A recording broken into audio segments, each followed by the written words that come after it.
So it's been a little while since I actually have been able to do Rings of Power videos because there really hasn't been too much news coming out about the Rings of Power. But we do have two videos coming out about the Rings of Power because there's a couple things we need to talk about. One of which is the fact that Rings of Power has just recently been revealed to not even have touched. And I can't even pretend to be shocked by this because I've called it a million times and so have other YouTubers.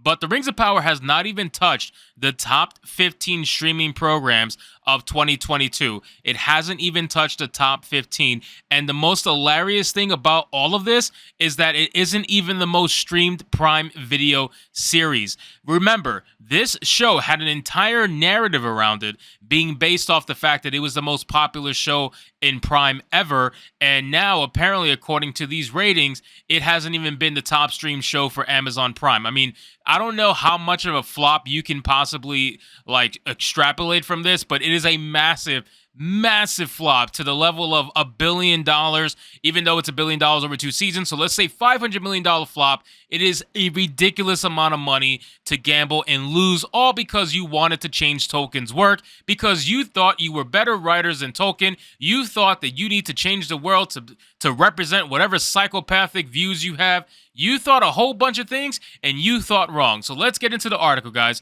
This one comes to us from good old Bounding Into Comics, and it says, The Lord of the Rings, The Rings of Power, fails to break into the top 15 streaming programs of 2022, and it isn't even the most streamed Prime Video series. I mean, honestly, it doesn't get much better than that. I really am so unbelievably happy to see the truth finally come out, because Amazon tried so hard to suppress the truth, and we all knew the truth from the beginning, guys. I mean, we saw this from a mile away. We said this was going to happen. We said the show was going to flop. It was flopping big time, and they tried to deny it. They tried to come up with all these fake analytics that meant absolutely nothing, and when the real ratings come out, it was shown that they were completely lying about everything. It says The Lord of the Rings, The Rings of Power might have had a strong start for Prime Video, but recently released yearly numbers from Nielsen show that the series failed to break into the top 15 streaming programs of 2022, and it wasn't even the most watched Prime Video series. If you recall, Amazon and Prime Video touted the show's premiere attracted more than 25 million global viewers on its first day, breaking all previous records, marking the biggest premiere in the history of Prime Video. Amazon Studios head Jennifer Salke said, "It is somehow fitting that Tolkien's stories among the most popular of all time, and what many consider to be the true origin of the fantasy genre, have led us to this proud moment." Now, the hilarious thing is when people like Jennifer Salke want to come out and talk about Tolkien in this manner, it's unbelievable to me, because she'll be the first one that will disrespect Tolkien's work immediately. She would not even respect his work at all, and she's not the only one. Don't get me wrong. There's plenty of people at Amazon Studios that completely crapped all over Tolkien's work, that thought that they were better writers. The showrunners thought that they could tell a better story. They said that they were going to show the book that Tolkien never wrote, and they sure did. They sure did. I gotta admit, they sure did show the book that Tolkien never wrote, because he would never write that crap. Tolkien would never write the crap that Rings of Power came out with.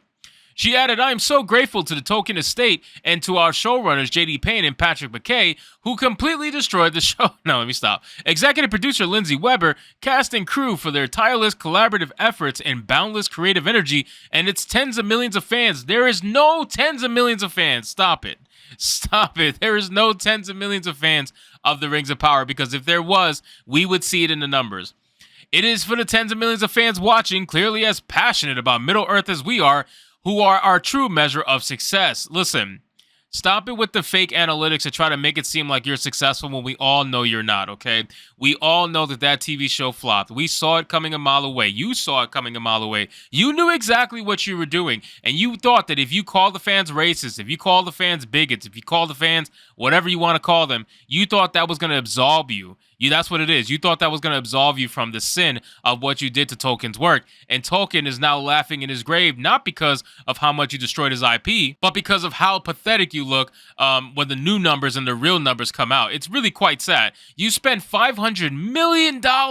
You spent a movie budget, twice that of a movie budget on average, on a TV show, and you failed miserably. You're not even top 15. You got destroyed probably by Cobra Kai. I mean, it doesn't get much worse than that. Come on. It says, however, as anyone who followed our coverage regarding Nielsen's weekly release of viewership data, it was quickly apparent that a lot of people might have tuned in initially, but as quick as they tuned in, they checked out. Not only did Nielsen's weekly figures indicate this, but Nielsen's new released annual figures for 2022 appear to confirm it as well. And that's another thing we said too, is the fact that the Rings of Power, I said this, you can go all the way back on my channel, you can see exactly when I said this. I literally said before the show came out that the first 2 episodes are going to probably be very high in viewership because people are going to watch it to see if it's worth watching. They're going to see what all the hate's about, and they want to see if it's actually going to be destroyed in the manner of which they thought it was. Then they found out after the first episode that it was. And some of them, it took to the second episode for them to really find out that it's not even anywhere close to what they know in Tolkien's work. If you read the books, this show is not it. I'm telling you, it's not even close.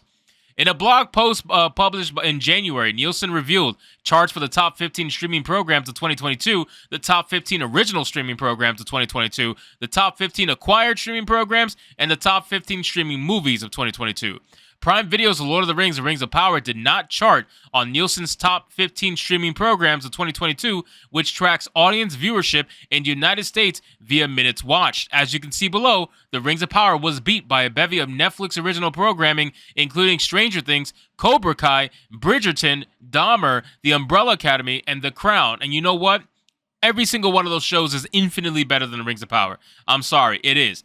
Every single one of those shows is infinitely better, especially Stranger Things, Cobra Kai, and The Umbrella Academy. I'm not really too big of a fan of anymore. I like the first season. I don't really like what they did after the fact, but I'll give them the benefit of the doubt and say they are much better than The Rings of Power by far.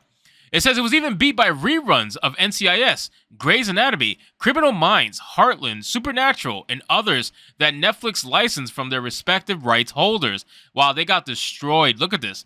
It's not even close, man. It is not even close. Rings of Power, you should be ashamed of yourself for $500 million freaking dollars. Think about that. $500 million on one season. I gotta admit, this is like a money laundering scheme at this point. It has to be, because my God, the embarrassment you must feel.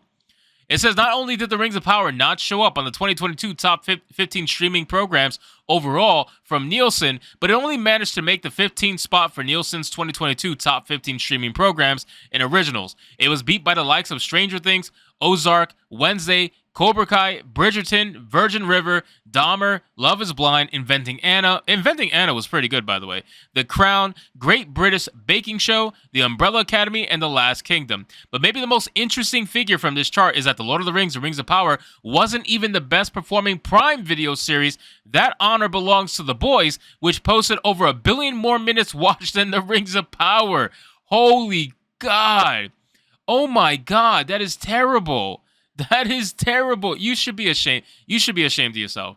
You really should be ashamed of yourself, because honestly, the amount of money you invested in this show, the amount of time that you wasted attacking the fans, trying to make them seem like they were the problem, all this time you spent trying to deflect from the truth, and the truth has finally come out. And guess what? The Rings of Power is now officially a $500 million mega flop. So anyway, guys, thank you so much for watching this video. I hope you did enjoy, and if you did, consider leaving me a subscribe. I would greatly appreciate it. Don't forget to like the video, comment, let me know what you thought, and I'll see you guys on the next one. Hypnotic out.